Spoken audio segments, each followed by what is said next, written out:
Hi my dear students, welcome back.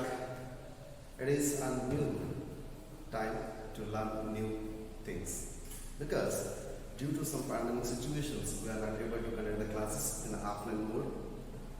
So that's why we are finding some technical support to get into your touch through the concepts of biology.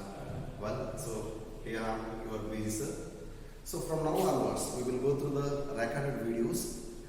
From that one, we will learn to some of the plant science related concepts of your second PU NCERT. Because as we are all knowing, you are all promoted from first PU to the second PU of Karnataka PU board. So once again, congratulations, and I am welcoming you all to my sessions. So from today onwards, as I said, we will go through the plant science related concepts of second PU NCERT biology. Well students, so let us go to the syllabus which is included in the second PU biology. According to NCERT, we are having the first unit called reproduction. In this reproduction, we will go with 4 chapters. One is the reproduction in organism. It is one of the general topic. And second thing is, the second chapter is sexual reproduction in flowering plants. And the third one is human reproduction. And fourth one is reproductive health. Among this, one is the general topic, which is the very foundation for the other 3 chapters. And we have already discussed some of the concepts which are related to this chapter in the previous year, especially the morphology of flowering plants and in the plant kingdom and animal kingdom also. So next chapter is the second chapter called the sexual reproduction in flowering plants. In that, we will explore the concepts which are related to the angiospermic reproduction. How a flower develops and how it develops the gametes, how it produces spores, how it makes the process of fertilization through the different mechanisms of pollinations, and how it occurs to the production of a new progeny through the seed and other things. So, and in the human reproduction, we will relate it to the same with respect to human, we will discuss. And ultimately, the fourth chapter that is related to the reproductive health. So, the last two, the human reproduction and reproductive health, will be discussed by the zoological part. And I am going to explore the few concepts which are related to the reproduction in organism and sexual reproduction in flowering plant. So dear students, let us start the first topic, which is related to the general and very foundational concept for all other chapters, is the reproduction in organisms. So as we know, in the first few chapter, we have studied in the living world that reproduction is one of the main characters to differentiate between the living and non-living. Here, this reproduction is discussed based on the different types of organisms. The different modes of reproduction will be studied. As we know, biology in essence is the study of life stories on the earth. Is nothing but study of related to the life. So how the life continues? The question arises. Every life or whatever the living creature in the earth has a particular period of time, and it will live and it will die. So there is a death which ends the life. There is a birth which gives the beginning to our life. So the period between this birth to the natural death is called lifespan. Yes, lifespan. This is very important for each and every kind of an organisms. Dear kids, this lifespan depends on no factors, because lifespan doesn't depend on the size. Lifespan depends on our lifespan. That's it. So the lifespan is nothing but, as I said, it is a period between what? It is a period between the birth and natural death, because it is not an accidental. If it is only the natural, then you can say it is a lifespan of an organism. If we say it is an accidental, it is just a life period. From that, the person or organism has been lived. That's it. If it may be due to any of the ill effects or any of the diseases or whatever accidentally for a creature dies, means it is not considered as a lifespan. It is just its life period. Now we can consider that earlier we are used to say that human beings are having more than 100 years of lifespan. But now we are saying the 100 years, no, only 60. Yes, the 60 years is our average life period. But whatever, generally according to the NEET Biology, we have to define lifespan as it is a period between the birth to natural death. Right? So, but this lifespan varies from one organism to another organism. Varies from organism to organism. But it doesn't depend on size, because we can quote some examples. If you can assume an people tree and a mango tree. But mango tree is having less lifespan compared to the people tree. It is one of the botanical example. If you come across a zoological example, a crow which lives for around 15 years and a parrot which lives for 140 years. So what is the difference here? See, the size is not a material, because the parrot is smaller in the size comparatively with the crow, but crow is living 15 years. Clear? The same way, the elephant which lives for 60 to 90 years. Clear? Or the crocodile, ours, they also live for 60 years. So that's what I am saying. There is no correlation with the size of an organism. So lifespan is not correlated with size of an organism. You should remember this point, because it is very important to consider. The lifespan is not related with the size of an organism.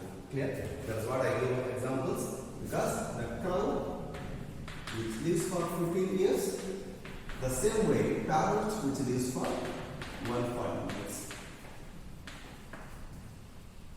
What is making the difference in this much of difference? More than 10 times it is living more than the crow.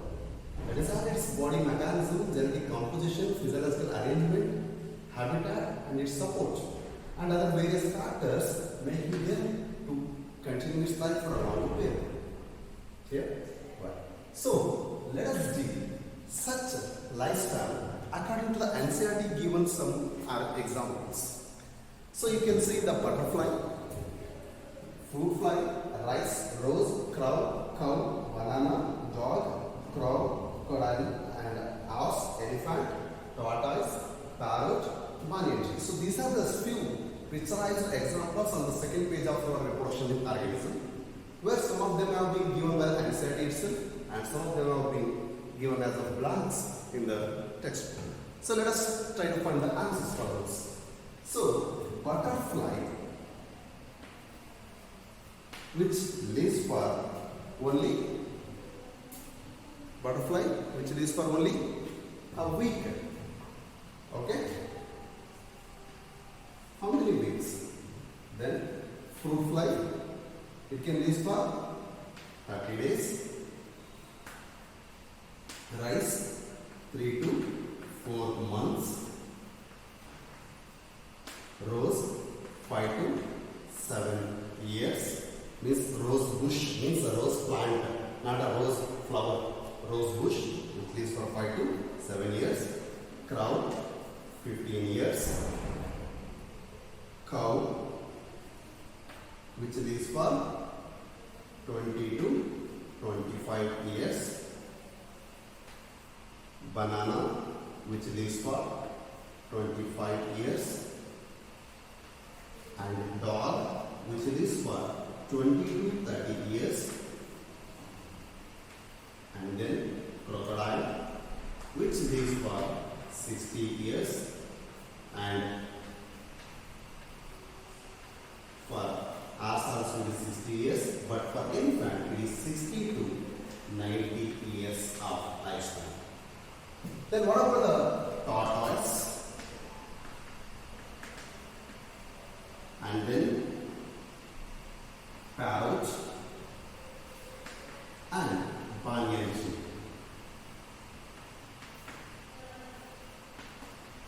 So coming to tortoise, it is lives for 100 to 150 years, and and parrot 140 years, and banyan tree which lives for 200 to 300 years.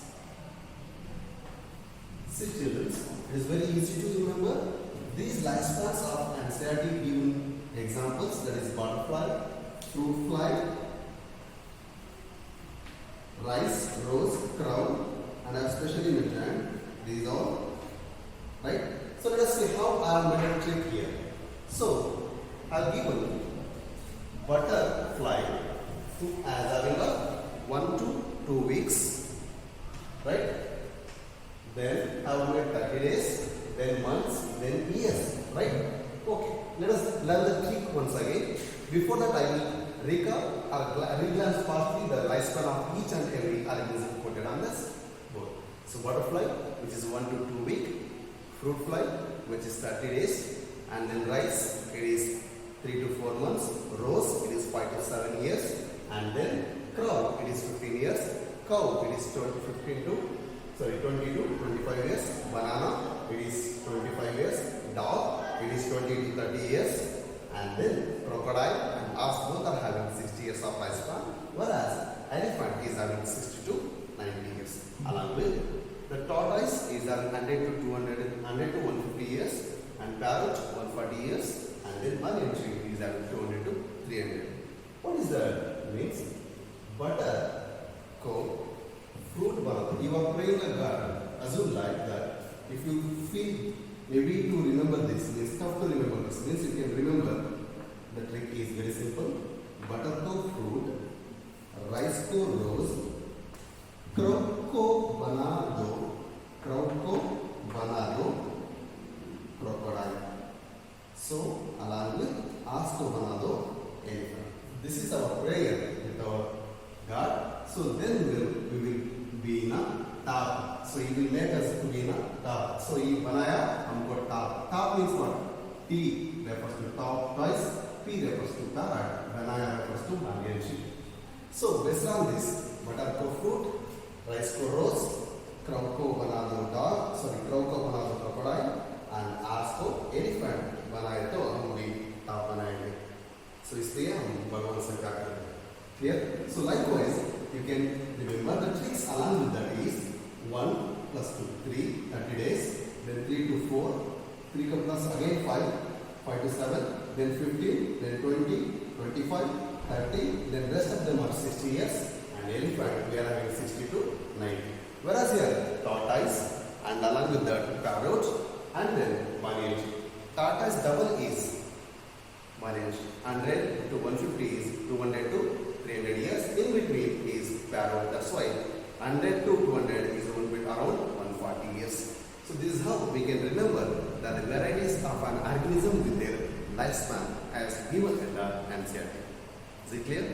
Oh, it is very easy to remember, and you got some new thing, and it is easy, right? But why I have said this means it is very important in perspective of competitive exams.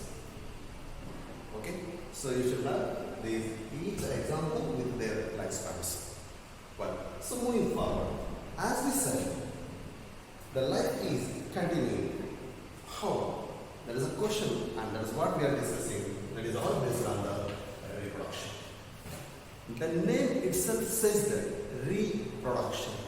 Whatever the thing is there, it has to be produced again. So from a original to another one, means the same copy has been produced. It is of its own kind. But here, the reproduction of organism means the reproduction in the organism is represented as this reproduction in the organism is nothing but it is a biological process. Right? So it is a biological process of giving birth to animals or new ones or offsprings which are of same kind. That is what the reproduction is. So once again I am repeating, reproduction is a very simple. We can define, but it is a complex process in an higher organism, simple process in an lower organism. What is that? Means reproduction is a biological process from which an parent gives rise to a new young ones or an offsprings of its own kind, which are of the similar to its parent. So that is what the reproduction. But the reproduction is very simple. It is nothing but a cell division in a lower organisms or a unicellular organisms, and it is very complex like a higher organisms like human beings. Because in the further concepts we will go to discuss about the Easter cycles, menstrual cycle, internal fertilization, external fertilization, and the various mechanisms involved in the production of progenies. So let us elaborate those concepts in detail in the further discussions. But let us have some basic idea regarding this. So as we said, this reproduction is of two types based on the involvement of parents. What is that? Means if one parent is involving in the reproduction, then it is called asexual method of reproduction. Means it is a uniparental reproduction. Whereas if the two parents are involved in the reproduction, then it is usually called as the sexual reproduction. So another major difference here is the formation of gametes and fusion of gametes both formed in the sexual reproduction. There will be fusion of gametes, but there will be no fusion of gametes in the asexual reproduction. No fusions. Usually there is no need of formation of gametes also. If the gametes are formed, there is no fusion of those gametes. So if there is no fusion, there will be no zygote. That's why we can define asexual reproduction as it is a mode of reproduction where involvement of uniparent without formation or fusion of the gametes. That doesn't lead to the formation of zygote, hence there will be no zygote formation. Whereas in the sexual reproduction, it is the involvement of two parents, that is biparental reproduction, where male and female gamete fuse together to form a zygote. That process is nothing but sexual reproduction. As compared to this is very simple in the mechanism, that is asexual. The complex in the mechanism is sexual. Okay. One, this asexual method doesn't lead to the variations. There is no variation, but here we can see variations. That variation leads to the evolution, but in the sense of asexual reproduction, it doesn't support more evolutionary characters. So likewise, in this chapter we will learn some more differences and we will distinguish between these asexual and sexual method of reproduction. But as we know, from a reproduction process, an organism will produce a new one or an offspring or a progeny.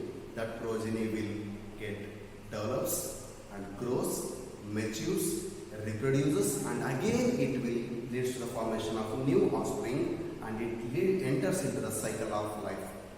The same way, ultimately, it has to get matured. After that, it has been producing a new offspring, and ultimately it will attain a natural death, because death is a certainty.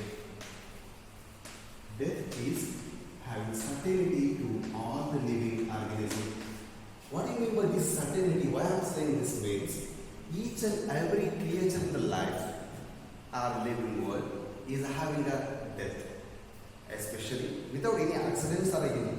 It will occur or attains a death after a senescence or whatever the death of the tissues or organs or whatever the failure of those things.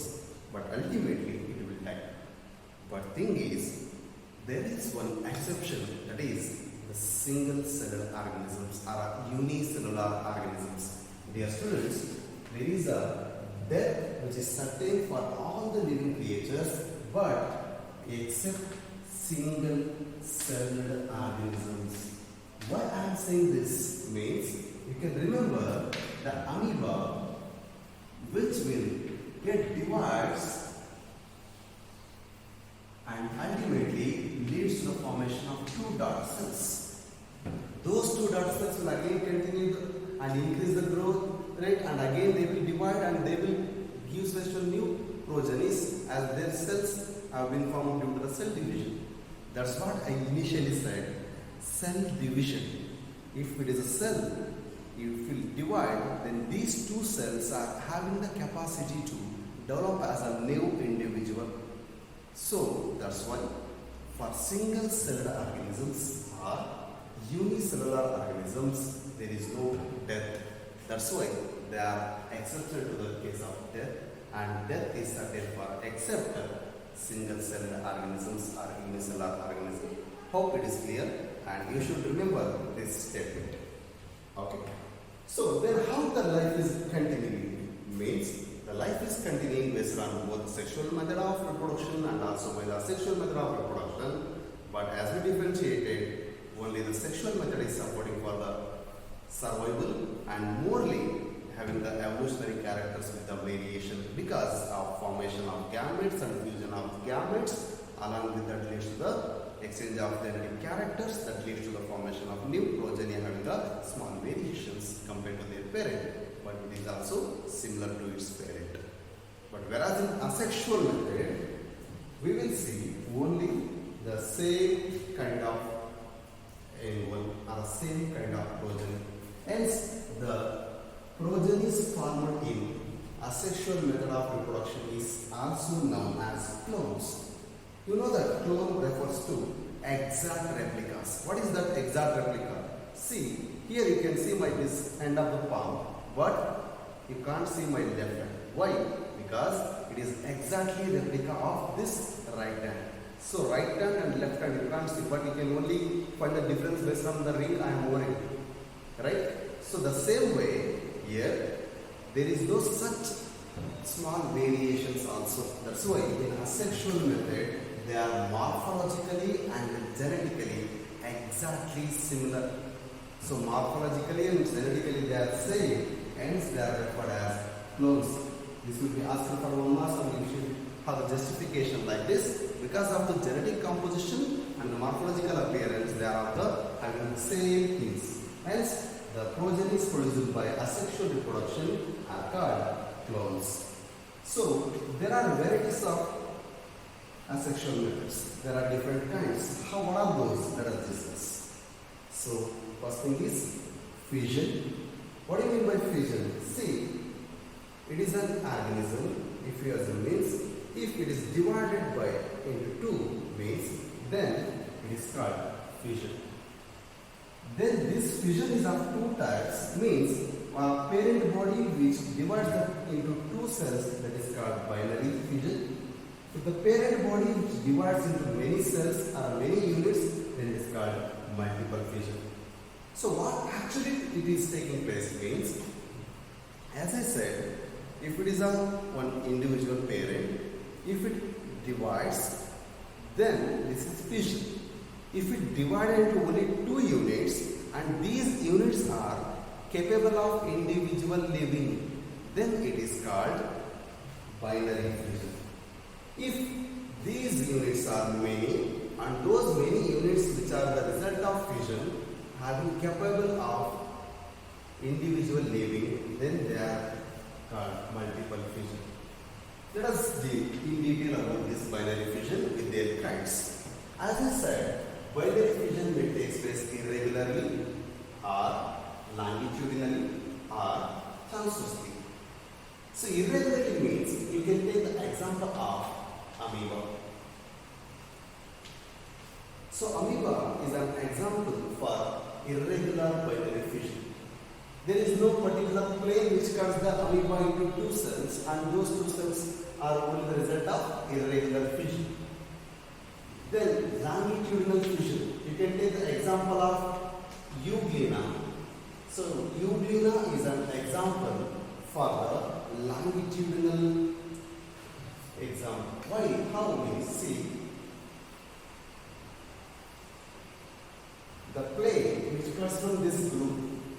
That's why the longitudinal fission is taken place in the euglena. Whereas the paramecium,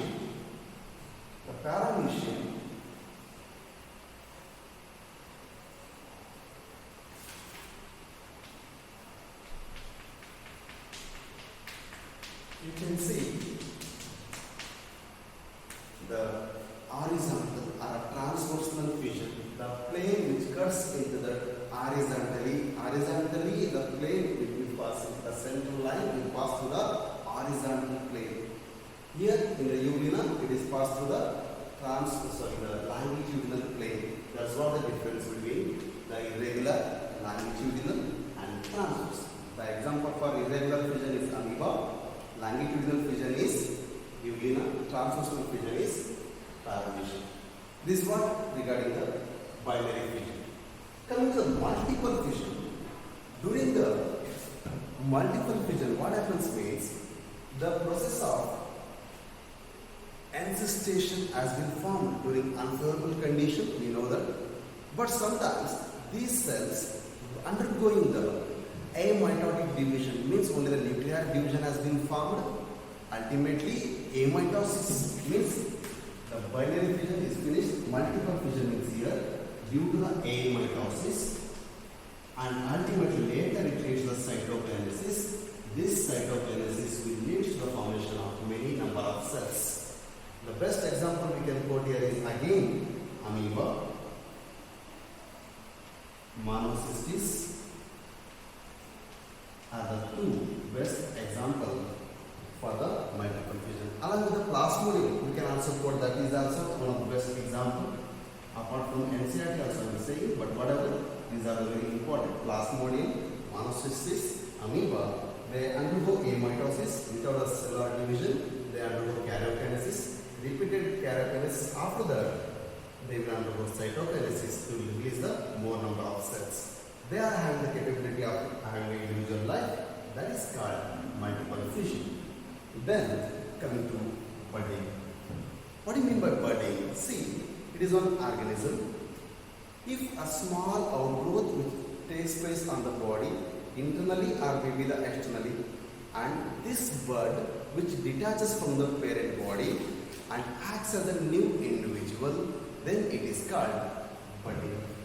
So, budding is of two types. One is endogenous type, another one is exogenous type. What do you mean by endogenous budding? Endo refers to what? Inside. Exo refers to what?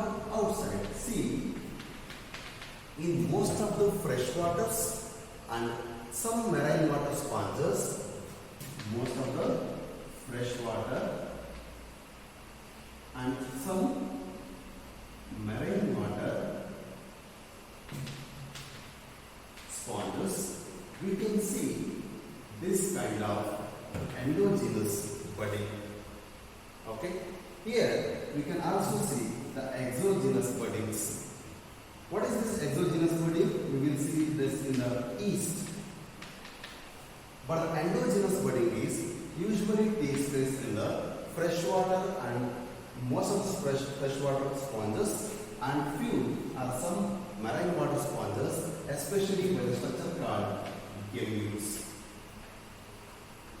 So these are the asexual birds which are produced by usually from the freshwater sponges and some marine water sponges. These gammules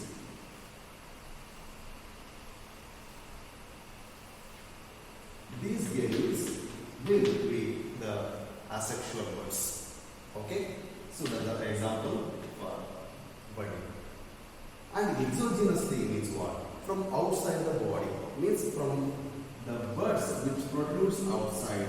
So here, if you assume it is the yeast, this yeast will again produce and bud, then this bud will get separated and each will act as a new individual.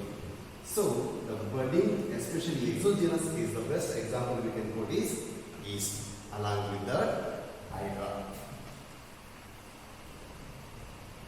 It is also example for the budding. Very important.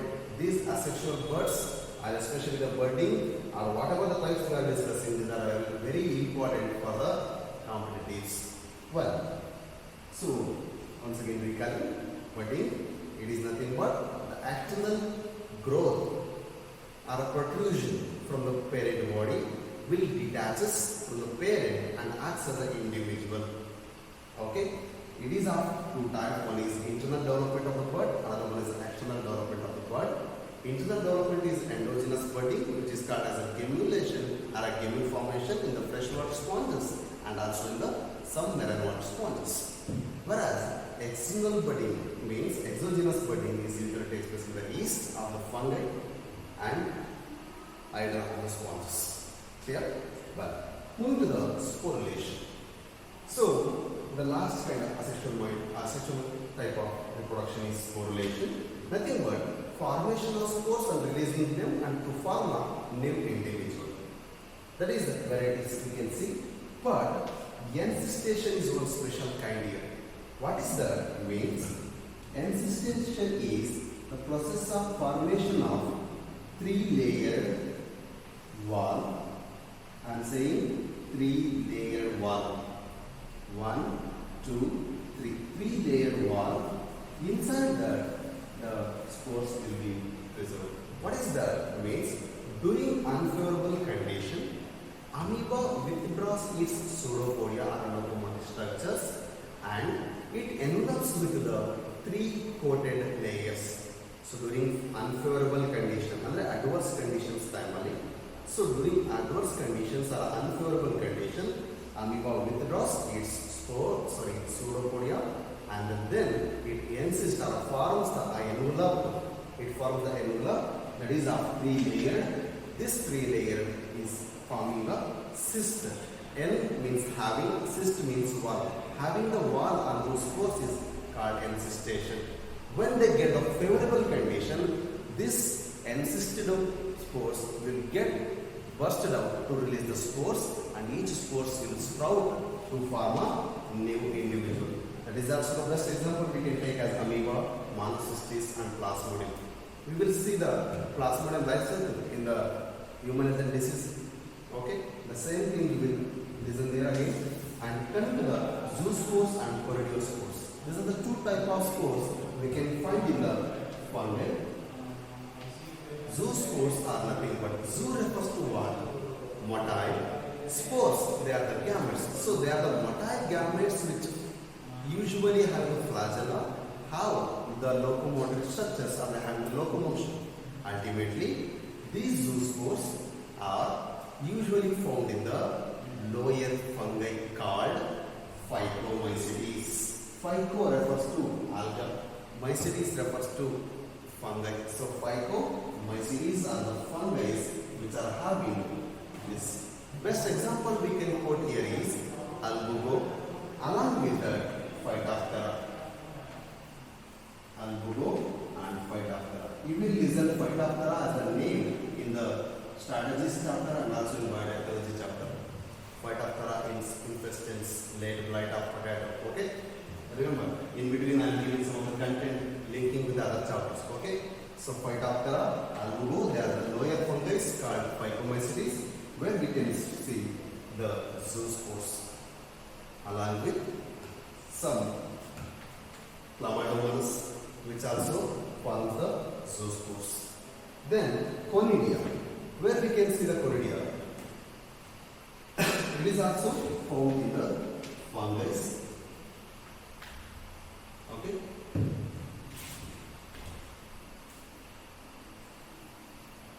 So albugo and Phytophthora as a phycomycetes belong to zoospores, whereas conidia, it is again you can find the spores in the fungi. These are we can find in penicillium. This is also very important species in the perspective of microbes in human welfare. But again, we can see in respect of reproduction organism, that is conidia, which is having asexual type of reproduction in penicillium. So these are the varieties or variation, different kinds of asexual mode of reproduction that takes place in different kind of living organisms. Okay, children. So in the next class, we will deal about vegetative kind of reproduction, like what you have learnt in the morphology of flowering plants called runners, offset, sucker, stolon, rhizome, corm, bulb, whatever those. We will see the method of vegetative propagation, and later on we will study the sexual mode of reproduction, and later on we will have the events of reproduction called pre-fertilization, fertilization and post-fertilization events. So just have a fast recapitulation of today's class. Is what we have discussed is only one thing very important is the definition of reproduction is nothing but biological process of producing a new young ones from the parent of its own kind or its similar to its one.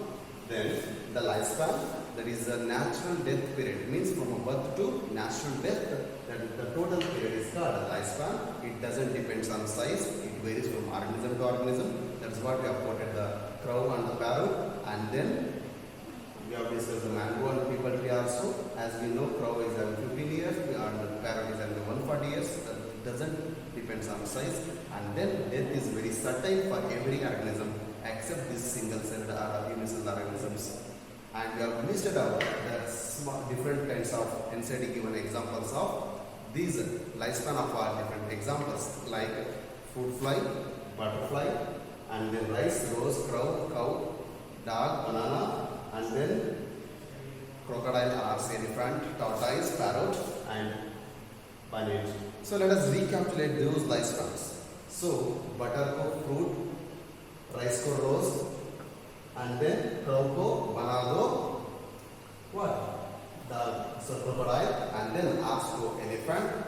Then we will talk banana. So then butterfly is having 1 to 2 weeks, and then fruit fly is having 3 weeks. Usually we can have in a weeks, but totally 30 days in the days. And then rice 3 to 4 months. Rose bush, not the rose flower. Rose bush is having 5 to 7 years. Crow 15 years. Cow 20 years.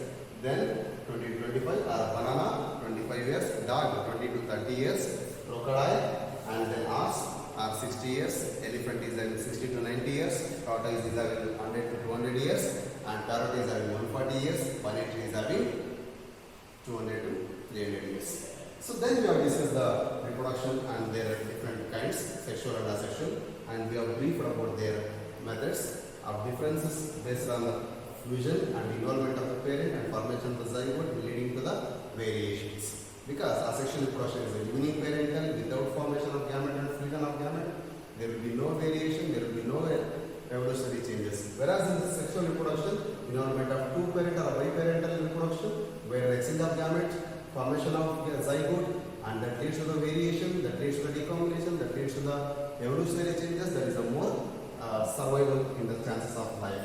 And whereas the types of asexual reproduction we have discussed is fission, and it is nothing but division. The cellular division is nothing but a lower kind of organism reproduction. That is nothing but synonymous type of growth or synonymous reproduction, what we have studied in the first year biology of living body. So here the reproductive structures are not present usually, but their problem is there is no fusion. That's why the structures or whatever the new individuals which are formed are very identical in ways of genetically and morphologically. Thus, they are called clones. Based on that, we are seeing the fission are of two types. One is binary and multiple. Binary fission is of 3 types: irregular type, longitudinal, and transversal. Irregular is amoeba, longitudinal is Evelina, and transversal is the paramecium. And then budding, exogenous and endogenous. Endogenous is the freshwater sponges usually, and some marine water sponges forming the gammules, and exogenous is yeast and hydra. Sporulation means it forms a 3-layer wall in the unfavorable condition and forms the favorable condition will lead to them burst out and release the spores to sprout as a new individual. And the zoospores and conidia. So ancestor is given example is monocytes or plasmodium or amoeba. Zoospores we can have a penicillium, we can have a phycomyces, these are lower fungi, albugo or phytophthora or chlamydomonas, elothrix. These are all the different examples.